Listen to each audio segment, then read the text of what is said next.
भगवान बुद्ध आत्मज्ञान की खोज में तपस्या कर रहे थे। उनके मन में विभिन्न प्रकार के प्रश्न उमड़ रहे थे। उन्हें प्रश्नों का उत्तर चाहिए था, लेकिन उनके प्रयासों के बाद भी उन्हें सफलता नहीं मिली। वे आत्मज्ञान की प्राप्ति के लिए कठोर तपस्या करने लगे, परंतु जो समाधान उन्हें चाहिए था वह उन्हें नहीं मिला।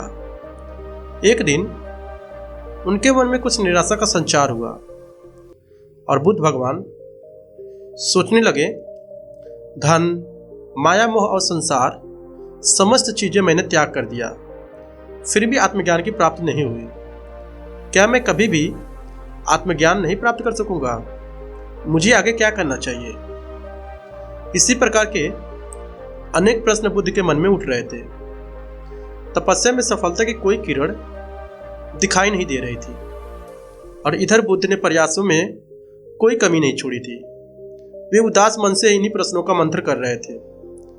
इसी दौरान उन्हें प्यास लगी और वे अपने आसन से उठकर जल पीने के लिए सरोवर के पास गए। वहां उन्होंने एक अद्भुत दृश्य देखा। ये गिलहरी मुंह में फल लिए सरोवर के पास आई। फल उसे छूटकर सरोवर में गिर गया।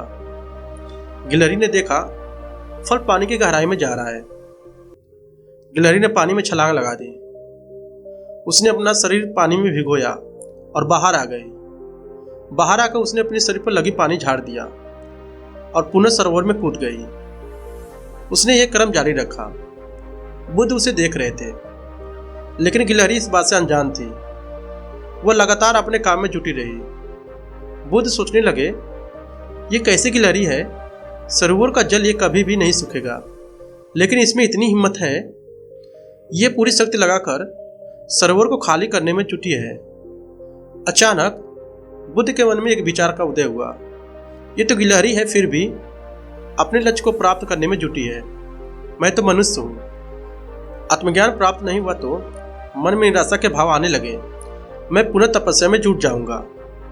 इस प्रकार महात्मा बुद्ध ने गिलहरी से भी शिक्षा प्राप्त की और तपस्या में जुट गए। एक दिन उन्हें आत्मज्ञान प्राप्त हो गया और वे भगवान बुद्ध बन गए।